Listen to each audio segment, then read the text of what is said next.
حضور میرا سوال یہ ہے کہ حضرت مولوی محمد علی صاحب اور حضرت خواجہ کمال الدین صاحب صحابہ میں شامل تھے اور ان کی عظیم خدمات بھی تھیں، مگر وہ خلافت سے الگ ہو گئے تھے۔ وہ کون سی وجوہات تھیں جنہوں نے انہیں خلافت سے محروم کر دیا؟ جزاک اللہ۔ پہلی بات کا جواب تو جو میری ایک کتاب ہے فضل عمر، جو سوانح فضل عمر میں نے تحریر کی ہے، اس کی پہلی جلد کے آخر پر تفصیل سے یہ بحث میں نے اٹھائی ہے کہ کیوں کون سی وجوہات تھیں جنہوں نے ان کو علیحدگی پر مجبور کر دیا، یا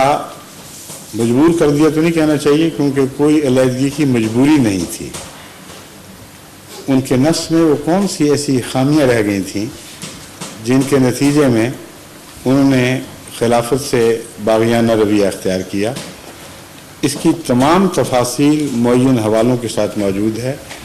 یہ درست ہے کہ انہوں نے بہت خدمات کی،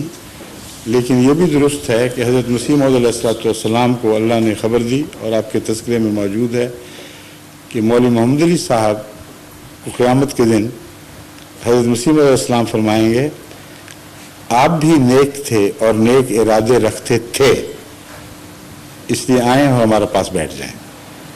تو جہاں تک ان سے مغفرت کے سلوک کا تعلق ہے، یہ اللہ کا کام ہے۔ ہو سکتا ہے ان کی پرانی نیکیوں اور خدمات کے پیش نظر انہیں معاف فرما دے۔ یہ کہنا کسی مباح کے لیے جائز نہیں ہے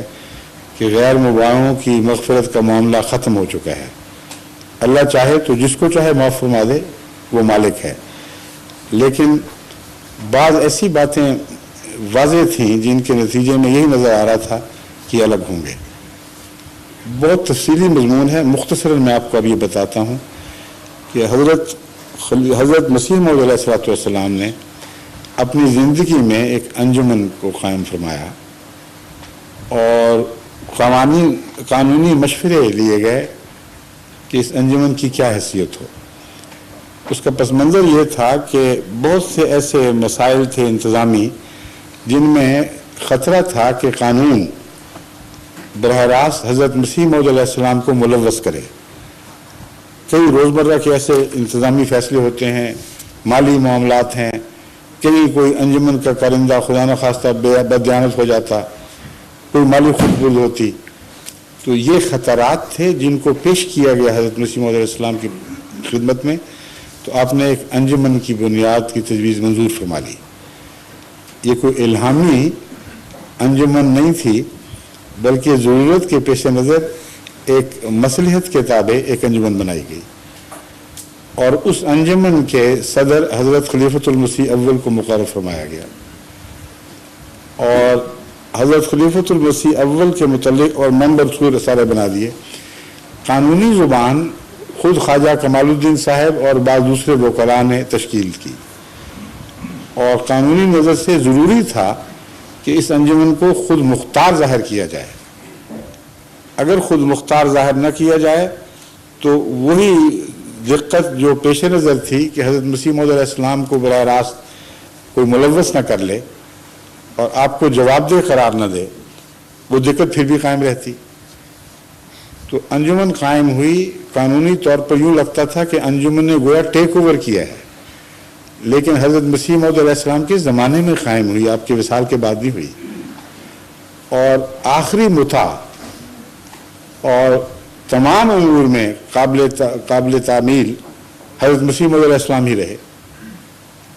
آپ کی زندگی میں انجمن نے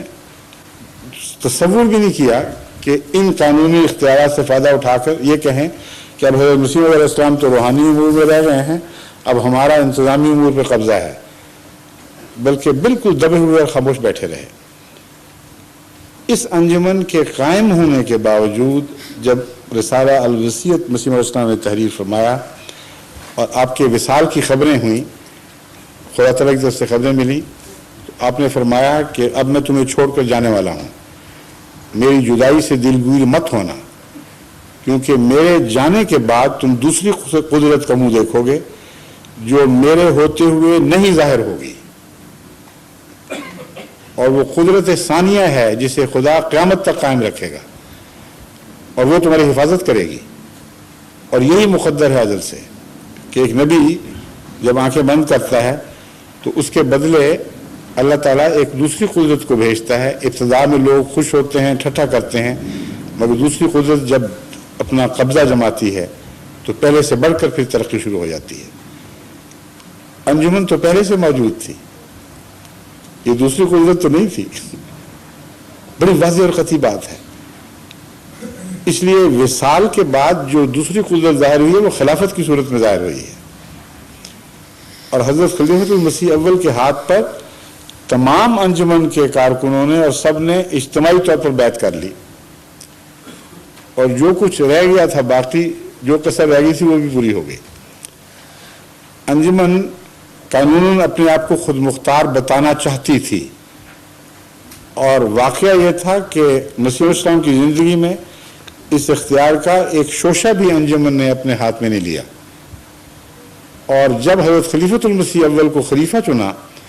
تو اس ساری انجمن میں متفقہ طور پر آپ کو امام مان کر یہ تسلیم کر لیا کہ اگر انجمن کی کوئی الگ حیثیت تھی بھی تو وہ تمام تر اس خلیفہ کے سپرد ہو گئی. اس کے ہاتھ پر بیعت کر کے ہم جماعت احمدیہ میں اثر و داخل ہوتے ہیں. بیعت ہوئی ہے باقاعدہ. اس کے بعد جو اصل وجہ جو نمودار ہونی شروع ہوئی وہ یہ تھی کہ حضرت خلیفۃ المسیح ثانی رضی اللہ تعالیٰ عنہ، یعنی میرے والد مرحوم جو حضرت مسیح موعود علیہ السلام کے صاحبزادے تھے، ان کی بعض صفات کھل کر آنی شروع ہوئی سامنے، اور جماعت میں ان کی حرج لذیذی دن بدن بڑھنے لگی. اور حضرت خلیفۃ المسیح اول بھی مشوروں میں ان کے مشورے کو سب سے زیادہ اہمیت دیتے تھے، اور آپ کی پوری طرح سرپرستی آپ کو شامل تھی. اس وقت یہ اکابرین اس بات پر پریشان ہوئے کہ خلیفۃ المسیح کی اول کی بیعت تو ہو گئی، وہ تو اپنی ذات میں بھی بڑی عمر کے تھے اور ہم سے 12 انجمن کے پریزیڈنٹ بھی تھے، تو عملاً تو کوئی نقصان نہیں ہوا، کیونکہ حضرت مسیح موعود علیہ السلام نے یہاں تک بھی فرمایا تھا کہ انجمن تو بنا رہا ہوں، قانون اس کے جو مرضی ہو جائیں، لیکن خلیفہ نور الدین کا ایک ووٹ ساری انجمن پر بھاری ہوگا. سمجھے؟ تو اس لحاظ سے مرکزی حیثیت پھر بھی حضرت خلیفۃ المسیح اول ہی کو حاصل رہی. جب انہوں نے بیعت کر لی تو یہ پریشانی ہوئی کہ یہ نہ خلیفہ بن جائے. جس خلیفہ کو چنا ہے وہ تو بڈھا ہے، 80 سال سے اوپر ہو رہا ہے، اور یہ نوجوان 24 سال کا یا 23 سال کا جو بھی اس وقت عمر تھی، یہ اگر خلیفہ چنا گیا تو پھر تو ہم سارے اس کے زیر نگین ہو جائیں گے، اس کی ہاتھ پر بیعت کرنی پڑے گی. یہ نفسیاتی الجھن دن بدن کو کھائے جا رہی تھی، جبکہ وہ سمجھتے تھے کہ اکابر ممبران تو ہم ہیں.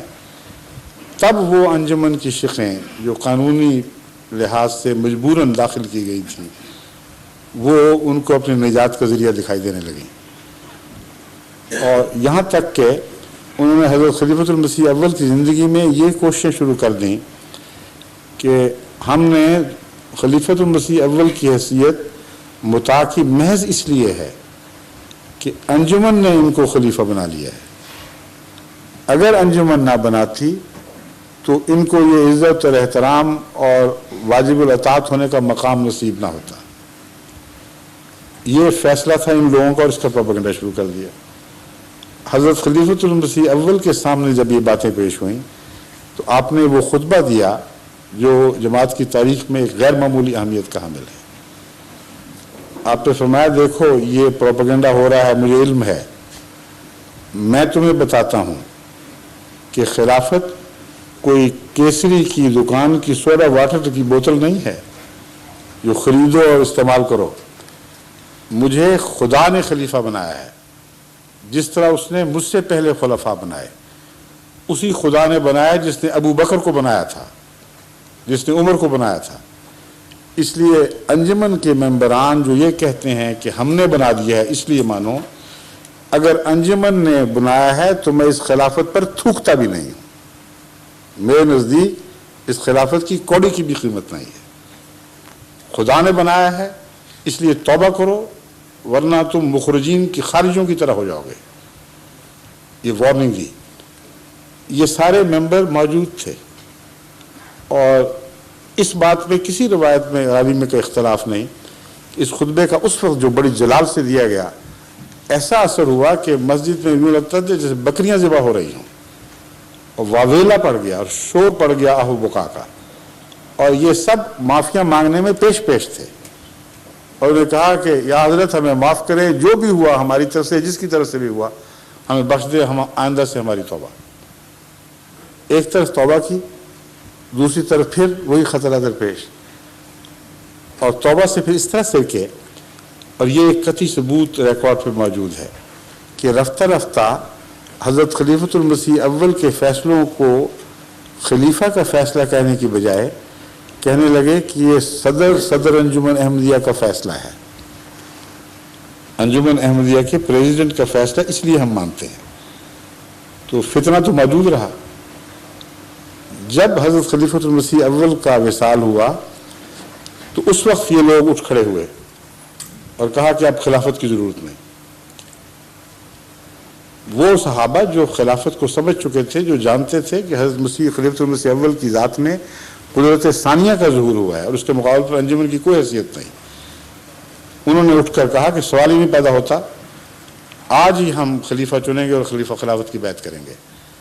چنانچہ جماعت کی بھاری اکثریت نے جو وہاں موجود تھی، حضرت خلیفۃ المسیح ثانی مرزا محمود احمد کو اپنا خلیفہ، مسیح الاسلام کے خلیفہ کے طور پر چنا اور بیعت کی۔ اس وقت یہ چند لوگ جو رہ گئے، جو اکابرین تھے، یہ بغیر جڑوں کے کھڑے رہ گئے۔ ان کے لیے یہ مجبور ہو گئے کہ قادیان سے ہجرت کر جائیں، کیونکہ وہاں بھاری اکثریت ان کی تھی جو بیعت خلافت میں داخل ہو گئے تھے، اور یہ بھی ان سے جو غلطی کروائی اللہ تعالیٰ کی تقدیر نے کروائی۔ اگر قادیان میں بیٹھے رہتے تو بڑا فتنہ تھا۔ چنانچہ از خود وہاں سے چھٹی کی، اور چونکہ سیکرٹری انجمن کے طور پر اور دوسرے عہدیداروں عہدے انہی کے پاس تھے اکثر، اس لیے انہوں نے ان کو استعمال کرتے ہوئے تمام خزانہ خالی کر دیا۔ جو کچھ بھی تھا سوائے 6 آنے رہ گئے تھے اس خزانے میں، اور واپس جا کے بڑی تعلی سے اپنے اخبار پیغام صلح جو بعد میں نکلا ہے اس میں اس کے حوالے سے ذکر چھپا ہوا موجود ہے کہ اب دیکھیں گے یہ اپنی خلافت کیسے چلاتا ہے۔ خزانے میں 6 آنے رہ گئے ہیں باقی صرف۔ اور پھر یہ دعویٰ کیا کہ جماعت کی بیرونی اکثریت بھی ہمارے ساتھ ہے، قادیان میں جو حاضر تھے ان کو چھوڑو، یہ وہی فتنہ ہے جو خارجیوں کا فتنہ تھا۔ دراصل یہ کہا گیا تھا کہ حضرت ابو بکر یا حضرت عمر وغیرہ کی جو خلافت کا فیصلہ ہوا ہے مدینے میں حاضر لوگوں نے کیا ہے، عالم اسلام کا اکٹھا ہوا تھا، اس کو عالم اسلام کا فیصلہ کرا دینا درست ہی نہیں، اور آج تک یہی نبض چلا آ رہا ہے اسلام میں۔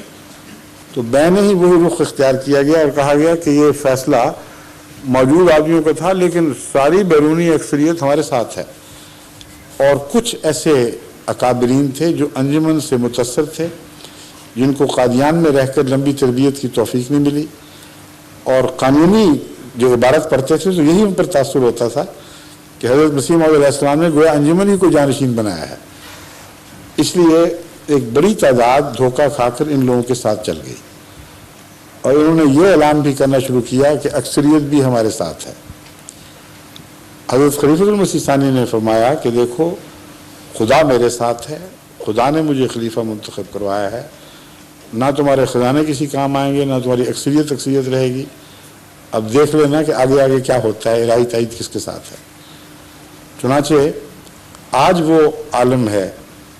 کہ شاذ کے طور پر دنیا میں بعض ممالک ہیں جہاں لاہوریت کا کوئی وجود دکھائی دیتا ہے باقاعدہ منظم، اور اکثر جگہ سے یا مٹ چکی ہے یا کالعدم ہو گئی ہے۔ اور 74 کے فیصلہ کے بعد جو کچھ پاکستان میں رہتے تھے ان میں سے بہت سے ایسے تھے جنہوں نے توبہ کی اور واپس سواد اعظم کی طرف لوٹ گئے، بلکہ خود اپنی مسجدیں پیش کر دی ان ظالموں کو جنہوں نے زبردستی مسجدوں پہ قبضے شروع کیے ہوئے تھے۔ تو یہ تقدیر الہی ہے جو ایک طرف ہے، یہی تقدیر تھی جو بعد میں بہت سے اکابرین کو جو ان کے ساتھ شامل ہوئے تھے واپس لے آئی۔ چنانچہ غلام حسن خان صاحب جو حضرت صاحبزادہ مرزا بشیر احمد صاحب کے خسر تھے اور پٹھان تھے، خاص طور پر صوبہ سرحد پر پیغامیوں کا بہت اثر ہوا تھا، کیونکہ اکثر پٹھان ایسے تھے جو اس وقت صاحبزادہ لطیف شہید صاحب یا دوسروں کے اثر کے تابع احمدی تو ہو گئے تھے، مگر قادیاں آنے کے بعد تربیت کا موقع نہیں ملا تھا، اور ان لوگوں سے بڑے مرعوب تھے، صاحب علم لوگ تھے، ریویو کے ایڈیٹر اور بڑی بڑی عہدوں پر فائز تھے، تو اکثر پٹھان صوبہ سرحد کے ان لوگوں سے جا ملے، اور اس میں سب سے زیادہ جو جماعت کو نقصان پہنچا ہے وہ غلام حسن خان صاحب مرحوم کی شخصیت اور ان کے روب داب اور ان کی بزرگی کی وجہ سے ہوا۔ ان کا خاندان بڑا معزز تھا، کافی اثر والا تھا۔ جب انہوں نے باوجود اس کے کہ حضرت مسیح علیہ السلام کے داماد تھے، یعنی بیٹے کے داماد تھے، حضرت میاں بشیر احمد صاحب کے خسر تھے، حضرت مسیح علیہ السلام کا بیٹا آپ کا داماد تھا، حضرت میاں بشیر احمد صاحب کے یہ خسر تھے۔ اس قریبی رشتے کے باوجود جب انہوں نے بیعت نہیں کی تو یہ بہت سے بیرونی آدمیوں کے لیے سخت ٹھوکر کا موجب بنا، انہیں کو کوئی بات ہے اس لیے انہی کے ساتھ رہے، اور آخری عمر میں آ کے، اور دلیلیں نہیں مانتے تھے، بڑی سخت بحث کیا کرتے تھے، یہ دیکھو قانون، یہ تحریر، اس کے بعد میں کسی بحث پہ نہیں پڑھوں گا۔ آخری عمر میں قادیان آئے، میں نے خود ان کو دیکھا ہے، اور حضرت میاں بشیر احمد صاحب گھر ٹھہرے اور ایک دن کہا کہ میری بیعت کروا دو۔